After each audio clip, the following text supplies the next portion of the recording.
started here. Yep. How we doing, Kevin? Happy Tuesday. Happy Tuesday, Garrett. How are things going on here on the West Coast this summer? Oh, I can't complain. A little gloomy outside right now, but they call it the June gloom. It usually gets sunny by midday. So Yeah, I hear that. Well, looks like we have an exciting power session coming today on Billings and how it's utilizing AI to kind of streamline things, make your workflow easier, and eliminate a lot of those manual steps. So yeah, and I guess before we get started, just a point of order for those on the call. So as we mentioned in kind of the last power session, this is what we're going to be showing today is kind of a new environment that we've been working on called Nova that has a lot of the AI functionality. So if you like kind of what you see here today, reach out to Garrett after the session and he can get you set up with credentials. We are still kind of in the early access preview mode for Nova. As you guys, if you do want access and you've got feedback, we're still kind of in that stage where we're testing things out and incorporating contractors' feedback. So we'd love to hear any input or advice you guys would have on it. yeah, we'll check your credentials and pass you the website and schedule a follow-up call in a week or two and get feedback. So all this is important for developing this further. Definitely. So let's dive into it. Where would you start with the project billings here in the new environment? Yeah, so if you go to the project, you'll see this Billings tab right here, and there's four tabs to it: invoices, pay apps, SOV mapping, and forecast. Where I would actually start is the SOV mapping. And what this allows you to do is to map your budget line items to your schedule of values. So one of the things that a lot of systems are kind of lacking is a link between your budget and what you are actually billing clients. So if you go through this and actually map your budget line items to your schedule of values, it's going to allow you to actually use the cost data and your budget data to help you kind of create and forecast your billings. Now, one thing we see a lot, why a lot of people don't do this is if I look at my budget here, I've got almost 200 line items. It is pretty darn tedious if I were to go through and update each line item to a SOV line item. So this is kind of the Sure. first thing that you can do with Nova is you can actually use it to map it. So if I run this here, what you'll see is it will basically go through all line items and it's going to kind of match the ones that apply to the right SOV. So we did a bit of a pre-bake with this one. You can kind of see that most of them are already mapped, but it's going to go through and double check it. So you can see, hey, 153 of them were mapped, 15 were unmappable. And if I go look at this here, I can kind of see, okay, my rough plumbing and electrical line item went to the rough in plumbing and electrical SOV. So that makes sense. If I look at the ones that are unmapped, it's a lot of my general conditions, ones that may not make sense to apply to a specific schedule value. So this process makes it a lot easier to kind of build that tie between your budget and your billing, where within a matter of 10, 30 seconds, you can have that mapping done. I love it. Nice and easy, user friendly. Um, so yeah, I see we've got our, the budget's mapped to SOV. What's the benefit in all this to us?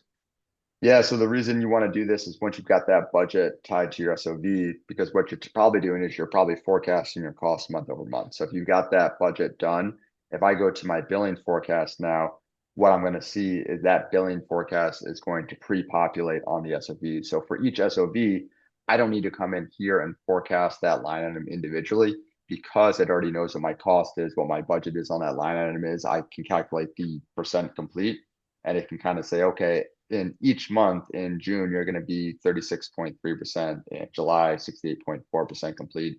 So very quickly, if I do that mapping, I'm going to have a billings forecast right out of the gate as long as I'm doing my cost forecasting.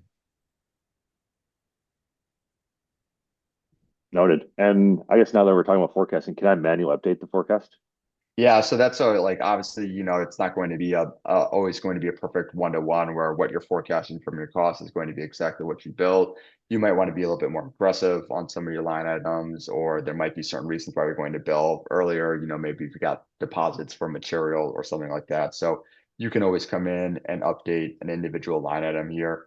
and you'll see if if it's been overridden because it will show in that blue, basically saying, hey, I've gone in here and manually edited it to a different value. Noted. Okay. Well, I can see what I'm forecasting for June. Can I create my pay app from that? Yeah, so here's like if I come in here and say, okay, into Nova, I could say I can see my June billing forecast. Let's create the pencil draft pay app. So what it will do is it's now going to basically look at what I've got forecasted in the month of June. So it's going to look at each of these line items here and say, okay, I'm now going to make a suggestion. So I'm going to suggest this is what we're going to bill on each line item. And I'm going to say, looks great, let's open it. So now it's going to actually open the pencil draft for me. And I can see now it's actually kind of populating, okay, on each line item, based on that forecast, I now have my percent complete, what that is for this period. And it's actually creating that pencil draft payout for me. And then what's really great about this is I can kind of edit it in real time. So if I'm looking at each of these line items here and say, okay, 48.3%, 36.3%, that's a little too specific for me.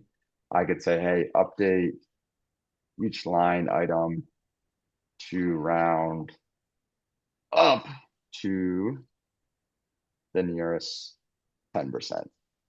And what that should do is it should go through each of those line items. Oops, cancel that there. And try this again.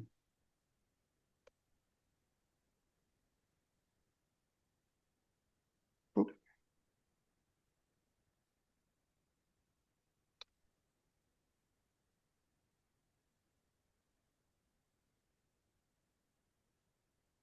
Oh no.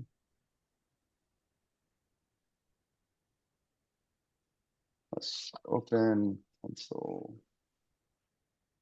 Sorry, we create a new draft.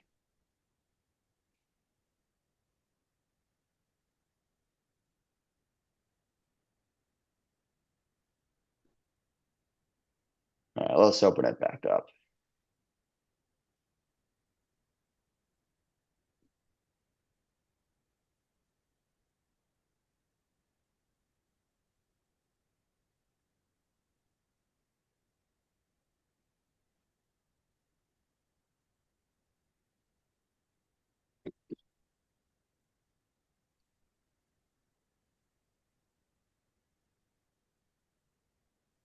So what it's going through here, it's basically recreating that pencil draft for me.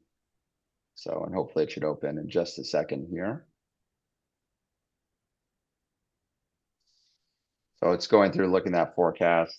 I can now kind of see it. All right, now let's try this again, where I say round up each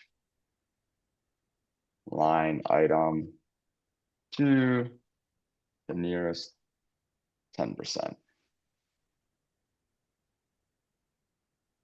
And what you'll see is it went through there and changed that 48.3, that 36.3 to 50, 40, 20, 20, 10. So what you can kind of do is not only create that pencil draft, but then kind of edit it and modify it in real time.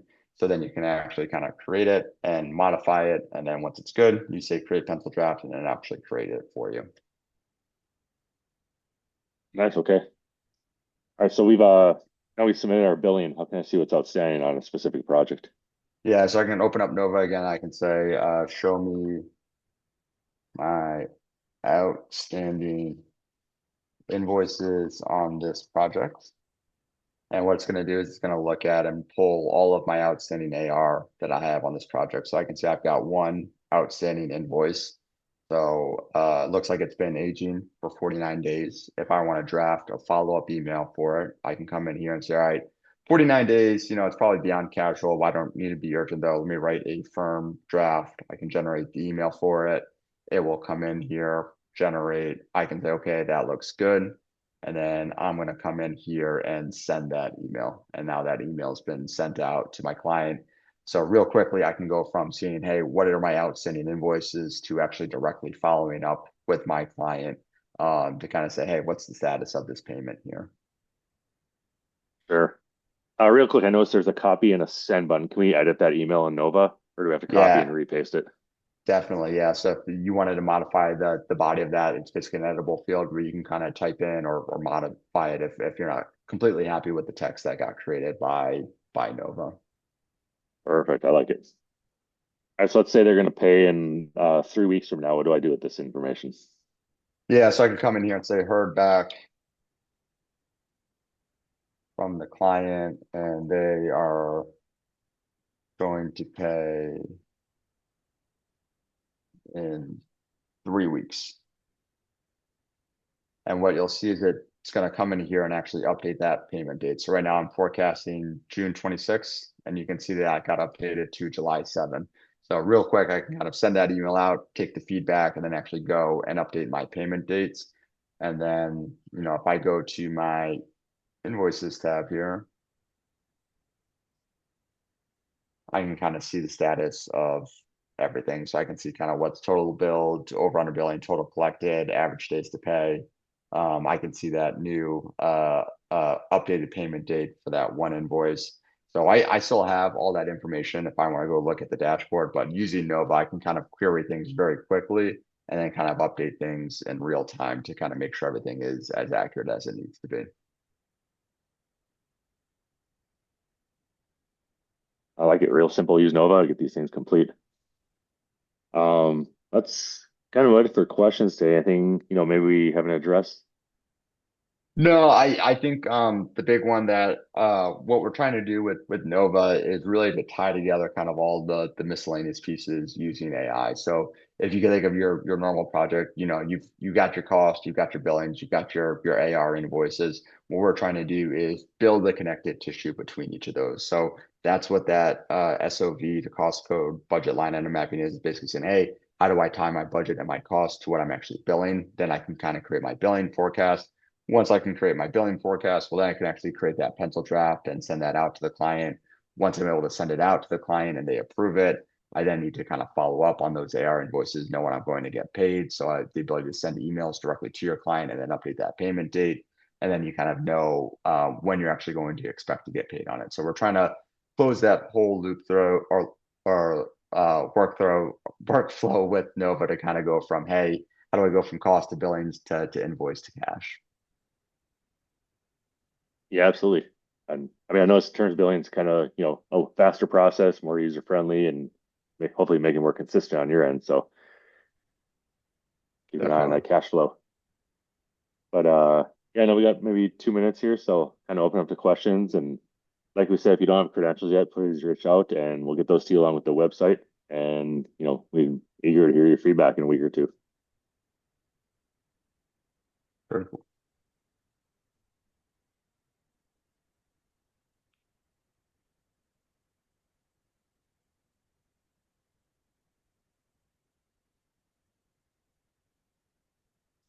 Well, I guess we can call it, doesn't it? Oh, question there for you.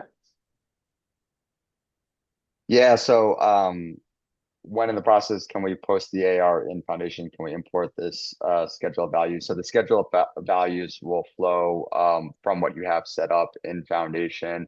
And I mentioned how we're still kind of in the early access mode of this. One of the things we're working with Foundation on is the ability to write the pay apps back to their system. So that's a piece of functionality that's not available yet, but hopefully it will be coming in the next month or two.